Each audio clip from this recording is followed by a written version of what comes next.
Hi friends, welcomes to kids special foods channel. நம்ம சேனலில் நாம் இன்றைக்கி பார்க்க போகிற ரெசிபி சூப்பரான டேஸ்டான ஒரு கார்ன்ஃப்ளவர் அல்வா.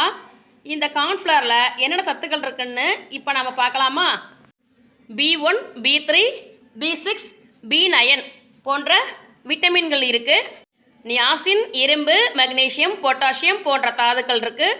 இதில் இருக்க மெக்னீஷியம் நம்மளுடைய எலும்புகள் வலுவாக இருக்கிறதுக்கு உதவி செய்யுது. உயர் இரத்த அழுத்தம் போன்ற இதய நோய்களோட அபாயத்தை குறைக்குது. பக்கவாதம் மற்றும் அதோட தொடர்புடைய கரோனரி தமனி நோய்களோட அபாயத்தை குறைக்குது. இப்படி ஏகப்பட்ட சத்துக்கள் இருக்கிற இந்த கார்ன்ஃப்ளவரை டெய்லி ஒரு 10 கிராம் சேர்த்துக்கங்க அப்படின்னு டாக்டர்ஸ் ரெக்கமெண்ட் பண்ணுறாங்க. இது நானாக சொல்லலை ஃப்ரெண்ட்ஸ், டாக்டர் சொல்லி தான் உங்ககிட்ட சொல்கிறேன். உங்களுக்கு டவுட் இருந்துச்சுன்னா நீங்கள் உங்கள் ஃபேமிலி டாக்டரை கன்சல்ட் பண்ணிக்கங்க. இவ்வளோ பெருமை கொண்ட இந்த கார்ன்ஃப்ளவரை நாம் சாப்பிடாமல் இருக்கலாமா? அதனால் இன்றைக்கி நம்ம வீட்டில் இந்த கார்ன்ஃப்ளவரை வச்சு ஒரு ஹல்வா செய்கிறேன். இதை பாம்பே ஹல்வான்னு சொல்கிறாங்க. இது எப்படி செய்யலாம் அப்படின்னு வாங்க இப்போ வீடியோக்குள்ளே போவோம். கார்ன்ஃப்ளவர் அல்வா செய்கிறதுக்கு என்னென்ன தேவைன்னு பார்த்துருவோம். 150 கிராம் கார்ன்ஃப்ளவர், 4 ஸ்பூன் முந்திரி பருப்பு, இதை 2ஆக உடச்சி எடுத்துக்குவோம். இதில் 300 கிராம் ஜீனி, அதாவது 1 பங்கு கார்ன்ஃப்ளவர் அப்படின்னா 2 பங்கு ஜீனி, 1.5 பங்கு எண்ணெயும் நெய்யும். இந்த அளவு சரியாக இருக்கும். 100 ml ஓகே ஆயில், 50 ml நெய், 1/2 spoon green food colour. Halwa செய்யறதுக்கு ஸ்டவ்வை நாம் ஆன் பண்ணுறதுக்கு முன்னாடி இந்த மாவில் 2 பங்கு தண்ணி, அதாவது 150 கிராம் கார்ன்ஃப்ளவருக்கு 300 ml தண்ணி சேர்த்து நல்லா கரைச்சி எடுத்துக்கணும். பாருங்கள் ஃப்ரெண்ட்ஸ், இதே மாதிரி ஒரு விஸ்கு வச்சு கட்டி இல்லாமல் நல்லா இதை பால் மாதிரி நல்லா தண்ணியாக கரைச்சி எடுத்துக்கணும். பாருங்கள் ஃப்ரெண்ட்ஸ், இந்த அளவுக்கு நல்லா தண்ணியாக கரைச்சி எடுத்துக்கணும். தண்ணி அதிகம் போனால் கூட பரவாயில்ல, இதை அல்வா செய்யும்போது நல்லா கெட்டியாயிரும். கட்டிகள் இல்லாமல் இந்த மாதிரி நல்லா கரைச்சி எடுத்துக்கணும். ஃபஸ்ட்டு 1 ஸ்பூன் நெய் சேர்த்து முந்திரி பருப்பை வறுத்துக்குவோம்.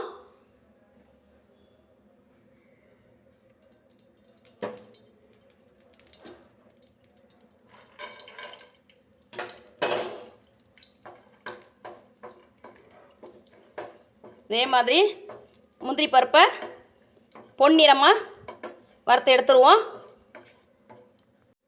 பாருங்கள் ஃப்ரெண்ட்ஸ், முந்திரி பருப்பு இந்த அளவுக்கு வறுபட்டால் போதும். நாம் இதை இந்த தோசைக்கல்லில் இப்படி பரப்பி வச்சுருவோம். அல்வா செஞ்சு நாம் இதில் தான் கொட்ட போகிறோம். அதனால் இது அப்படியே இருக்கட்டும். இனி அல்வா செய்ய ஆரம்பிச்சிருவோம். 300 கிராம் ஜீனி எடுத்துருக்கோம். அந்த ஜீனிக்கு நான் 600 மில்லி தண்ணி வச்சுக்கிறேன்.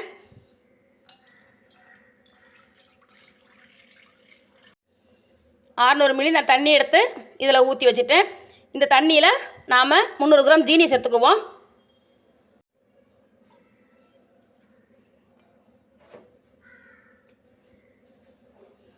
கிராம் ஜீனி சேர்த்தாச்சு.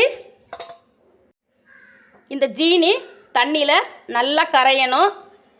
நமக்கு கரைஞ்சா போதும், பாகு பதம்லாம் எதுவும் வேண்டியதில்லை. நல்லா கரையட்டும். இந்த அல்வாவை ஆரம்பத்துலேருந்து கடைசி வரைக்கும் சிம்மில் தான் வச்சு ஃப்ரெண்ட்ஸ் செய்யணும். இல்லைன்னா அல்வா நல்லா கரெக்டாக பர்ஃபெக்டாக வராது, அடி பிடிச்சிடும் அல்லது கட்டி தட்டி போயிடும். 10 நிமிஷத்துக்கு அப்புறம் ஜீனி நல்லா கரைஞ்சி தண்ணி நல்லா கொதிக்குது. இப்போ இந்த க்ரீன் கலரை நம்ம அதில் ஆட் பண்ணிக்குவோம். ஆட் பண்ணிவிட்டு இதை கரைச்சி விட்டுக்குவோம்.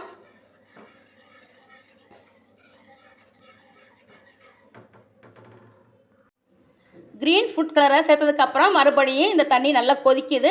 இந்த ஸ்டேஜில் நாம் கரைச்சி எடுத்து வச்சுருக்கோம்ல கார்ன்ஃப்ளவர், அதை சேர்த்துக்குவோம்.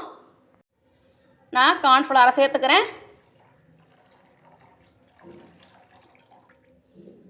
சேர்த்துட்டு இப்போ கைவிடாமல் இனிமேல் கிளறணும்.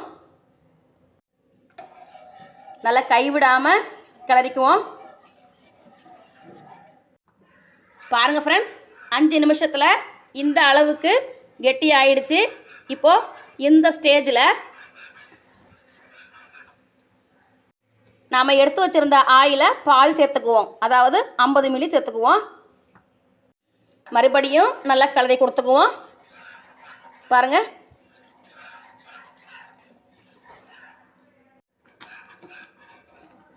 இப்போது 5 நிமிஷம் ஆயிடுச்சு. இனி மறுபடியும் நாம் எடுத்து வச்சுருந்த எண்ணெயில் 50 மில்லி இருக்குது, அதையும் இதில் சேர்த்துக்குவோம். இருந்த ஆயிலையும் சேர்த்தாச்சு. மறுபடியும் ஒட்டாமல் நல்லா கிளறி கொடுத்துக்குவோம். இந்த சுற்றி இருக்கிறதெல்லாம் இப்படி எடுத்து விட்ருவோம். பாருங்கள் ஃப்ரெண்ட்ஸ், இதுதான் கரெக்டான ஸ்ட்ரக்சர்.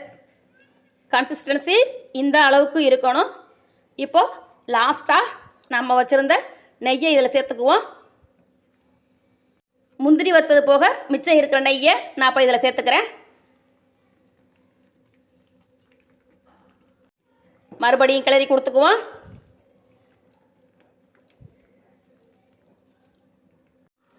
பாருங்கள் ஃப்ரெண்ட்ஸ், நம்ம ஊற்றின எண்ணெய் நெய் எல்லாத்தையும் இந்த கார்ன்ஃப்ளவர் அல்வா அப்சர்வ் பண்ணிக்கிச்சு. நம்மளுடைய இந்த கார்ன்ஃப்ளவர் அல்வா அருமையாகவும் அட்டகாசமாகவும் அமைஞ்சிருக்கு. வீடியோ பிடிச்சிருந்தா ஒரு லைக் கொடுத்துருங்க. இப்போ தான் நம்ம சேனலில் வீடியோஸ் ஃபஸ்ட் டைம் பார்க்குறீங்க அப்படின்னா மறக்காமல் சப்ஸ்கிரைப் பண்ணிக்கோங்க. உங்கள் ஃபீட்பேக்கை கமெண்ட்டில் சொல்லுங்கள்.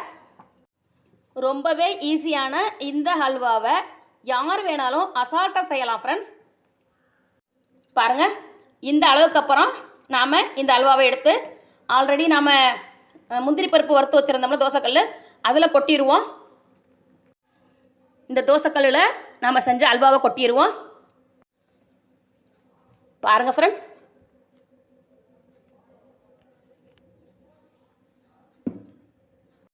கொட்டினதுக்கப்புறம் ஒரு தோசை கரண்டியை கொடுத்து சமன் பண்ணிக்குவோம். இதே மாதிரி சமன் பண்ணிக்கணும். நான் வறுத்த முந்திரி பருப்பில் பாதி முந்திரி பருப்பு தான் அந்த தோசைக்கல்ல வச்சுருந்தேன். இன்னும் பாதி முந்திரி பருப்பை நான் எடுத்து வச்சுருந்தேன். இப்போ இது மேலே அதை தூவி விட்டுக்குவோம். பாருங்கள், இந்த மாதிரி இதை தூவி விட்டுக்குவோம். நாம் மீண்டும் ஒரு ருசியான வீடியோவில் சந்திப்போம். அது வரைக்கும் பாய். இனிமேல் இதை எடுத்து ஃபேனில் ஆற வச்சுருவோம். நல்லா ஒரு 2 மணி நேரத்துக்கு ஆறட்டும். அப்புறமா நான் உங்களுக்கு பீஸ் போட்டு காட்டுறேன். பாருங்கள் ஃப்ரெண்ட்ஸ், நான் பீஸ் போட்டுட்டேன். இப்போ இதை உங்களுக்கு நான் கையில் எடுத்து காமிக்கிறேன். பாருங்கள் எவ்வளோ ஜூஸியாக அப்படியே தக தகன்னு மரகத பச்சை கலரில் கணு குளிர்ச்சா எவ்வளோ சூப்பராக வந்திருக்கு. பாருங்கள் எவ்வளோ சாஃப்டாக வந்திருக்குன்னு பாருங்கள். இனிமேல் இதை ஒரு பிளேட்டுக்கு ட்ரான்ஸ்ஃபர் பண்ணிடுவோம்.